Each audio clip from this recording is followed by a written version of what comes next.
Hello friends, सिलाई on go में आप सभी का स्वागत है। आज मैं आपको ब्लैक बोर्ड पे सिंपल जेंट्स कुर्ता का ड्राफ्ट बताऊंगी। मेजरमेंट उसका इस तरह से है। लंबाई आपकी 36 इंच है, तीरा 18 इंच, छाती 36 इंच, कंधे से कमर आपकी 16 इंच है, बाजू की लंबाई 24 इंच है और आगे से नीचे से गोलाई बाजू की 12 इंच है, गला आपका 16 इंच है। ये हमारा कुर्ते का पूरा नाप हो गया। अब हम ड्राफ्ट कैसे बनाते हैं, सबसे पहले यहाँ से यहाँ हम लंबाई लेंगे ड्राफ्ट की 36 इंच। लंबाई हमारी 36 इंच है तो लंबाई हमने 36 इंच ले ली। उसके बाद यहाँ से यहाँ तीरा लेंगे, तीरा बटा 2। तीरा कितना है हमारा 18 इंच, 18 का आधा हमारा हो गया 9 इंच, तो तीरा हमारा 9 इंच हुआ। उसके बाद मुड्ढा भी हमारा 9 इंच आता है। उसके बाद आता है हमारा यहाँ से यहाँ चेस्ट, छाती। छाती हमारी 36 इंच है, 36 इंच का हम 1/4 लेंगे, चौथा हिस्सा। जितनी भी हमारी छाती है उसका चौथा हिस्सा लेंगे। छाती 36 है, 36 का चौथा हिस्सा हमारा कितना हो गया 9 इंच प्लस 2, ये हो गया हमारा 11 इंच। उसके बाद कंधे से कमर हमारी होती है 16 इंच जेंट्स की, तो इसमें भी हम छाती का चौथा हिस्सा प्लस 1.5 इंच कर लेते हैं। जैसे छाती में हमने 2 इंच प्लस किया है, उस तरीके से कमर में हम 1.5 इंच प्लस करते हैं, क्योंकि जेंट्स के हमने कमर की नाप नहीं लेते हैं, कुर्ते में वो ढीला डाला होता है। तो इसमें क्या करते हैं, छाती का चौथा हिस्सा लेके 1.5 इंच प्लस करेंगे। छाती 36 है, उसका चौथा हिस्सा 9 इंच हो गया और 1.5 इंच प्लस कर दे तो ये हमारा 10.5 इंच हो गया। तो ये कमर की चौड़ाई हमारी 10.5 इंच हो गई। उसके बाद आता है हमारा नीचे का घेर। जितनी भी लंबाई है वहां पर हमें घेर कितना लेना है, ये भी हमें छाती की अकॉर्डिंग लेना है।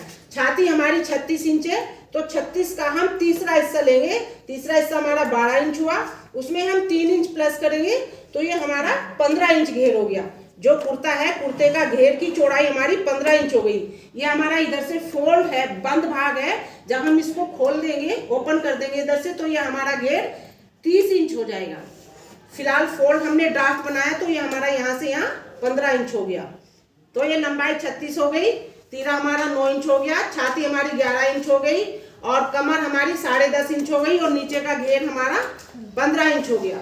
उसके बाद हम क्या करते हैं, हम इस कुर्ते में जो पीछे वाला हमारा पीस होता है वो हम जितना भी हमारा यहाँ से कटिंग करते हैं, हम 1.5 इंच की है तो 1.5 इंच हम पीछे का पीस ऊपर बढ़ाएंगे, यानी पीछे वाला पीस आगे पीस के अकॉर्डिंग 1.5 इंच लंबाई ज्यादा लेंगे। आगे की लंबाई आपकी 36 इंच है तो पीछे वाले कुर्ते के पीस की लंबाई हम 37.5 इंच लेंगे, 1.5 प्लस करके। तो ये पीछे वाला हमने 1.5 इंच ऊपर बढ़ा दिया और 1.5 इंच की ये कंधे से कटिंग कर दी आगे वाले पीस की, और इसको यहाँ से यहाँ मिला दिया और इसको यहाँ से यहाँ मिला दिया। ये भी 1.5 इंच हो गया और ये भी 1.5 इंच। और पीछे वाले गले में हमने ये 1.5 इंच की गोलाई दे दी जहां पर हमारा कॉलर आएगा। और आगे के गले की कटिंग ये हमारी यहाँ से यहाँ 3.25 इंच हो गई, यानी गले की चौड़ाई की कटिंग हमारी 3.25 इंच हो गई और आगे की गले की लंबाई की कटिंग हमारी 3 इंच हो गई। चौड़ाई 3.25 और गले की लंबाई 3 इंच हो गई। उसके बाद ये वाली शेप आती है जो आर्म होल की शेप होती है, मुड्ढे की जो शेप होती है, इसमें हमारी आधे इंच का अंतर रहेगा। ये हमारी आगे की शेप आ गई, ये पीछे की आ गई, इन दोनों में आधा इंच का अंतर है।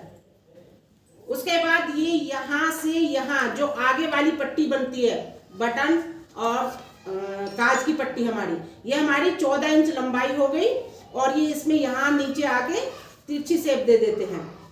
आगे कपड़े पे ये कैसे बनाते हैं वो मैं आपको बताऊंगी। यहाँ से जितना भी कंधे से कमर हमारी है ये 16 इंच, 16 इंच से 1 इंच ऊपर हम पॉकेट शुरू करते हैं, जेब शुरू करते हैं। तो ये यहाँ से यहाँ तक की जेब की लंबाई 6 इंच हो गई। उसके बाद नीचे जो फोल्ड करते हैं जेब जो हमारी ओपन रहती है वो भी हमारी यहाँ से यहाँ 6 इंच लंबाई हो गई, यानी 6 इंच लंबाई हमारी यहाँ से ये हुई और 6 इंच लंबाई यहाँ से हमारी ये सीधी हुई। 6 इंच लाइन क्रॉस वाली और 6 इंच लाइन सीधे वाली। और नीचे की चौड़ाई जेब की आपकी 5 इंच हो गई, 5 इंच यहाँ से, 5 इंच यहाँ से। उसके बाद हमारी आती है बाजू, स्लीव्स। तो इसकी लंबाई हमारी कितनी है 24 इंच। यहाँ से यहाँ हमने बाजू की लंबाई 24 इंच ली है।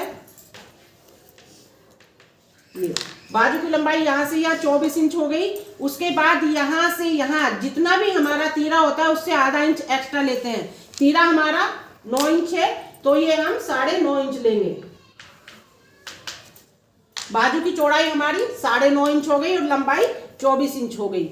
और ये इधर से हम फोल्ड कर लेंगे, यानी डबल कर लेंगे। डबल करने के बाद ऊपर से 3 इंच लेंगे हम ये, और 3 इंच लेके यहाँ पर ये डॉट लगा के और इसको ऐसे गोलाई दे देंगे, गोलाई के साथ इसको यहाँ मिला देंगे, और फिर दूसरी गोलाई आधे इंच के अंतर से देंगे। जैसे हमारी आर्म होल में आधे इंच की गोलाई है, वैसे ही हमारी बाजू में भी आधा इंच की गोलाई रहेगी, यानी दोनों गोलाई हमारी सेम होनी चाहिए। उसके बाद नीचे से 1 इंच की ये कटिंग हो गई, और फिर जो नीचे का हमारा फोल्ड होता है बाजू में आगे, वो बीच में हमारा 2.5 इंच का हो गया और साइड में हमारा 2 इंच का हो गया। ये इधर हमारा 2 इंच का फोल्ड है और इधर हमारा 2.5 इंच का फोल्ड है। इससे क्या है, स्लीव्स में इस तरह की गोलाई आ जाती है, हल्की सी शेप आ जाती है, देखने में बहुत सुंदर लगती है। ये हमारी बाजू हो गई। उसके बाद आती है हमारी वैन पट्टी, जो गले में लगाते हैं। उसकी हमारी कितना है, गला हमारा 16 इंच है, तो ये हमने फोल्ड पट्टी ली है। ड्राफ्ट में यहाँ से मुड़ी हुई पट्टी ली है, यानी डबल पट्टी ली है। तो 16 का आधा हमारा कितना हुआ, 8 इंच। यहाँ से यहाँ हमने ये 8 इंच की एक सीधी लाइन ली, और यहाँ से यहाँ 1.5 इंच हमने ये लंबी ली। चौड़ाई हमारी कितनी हो गई, 8 इंच, और लंबाई हमारी कितनी हो गई, 1.5 इंच। और इतना ही इधर से लिया, 8 इंच और 1.5 इंच। ये एक पट्टी बन गई हमारी 8 बाई 1.5 इंच की। उसके बाद हमने 2 पॉइंट यहाँ से छोड़ा, और ये यहाँ से 2 पॉइंट लेके हल्की सी गोलाई ऐसे दी, और आधा इंच यहाँ से यहाँ, ये यहाँ से आधा इंच, यहाँ से 2 पॉइंट, और इसमें ऐसे हल्की सी गोलाई लेके और ये यहाँ मिला दिया, और फिर हल्का सा इस लाइन पे लेके और 2 पॉइंट यहाँ मिला दिया। ये हमारी वैन पट्टी बन गई।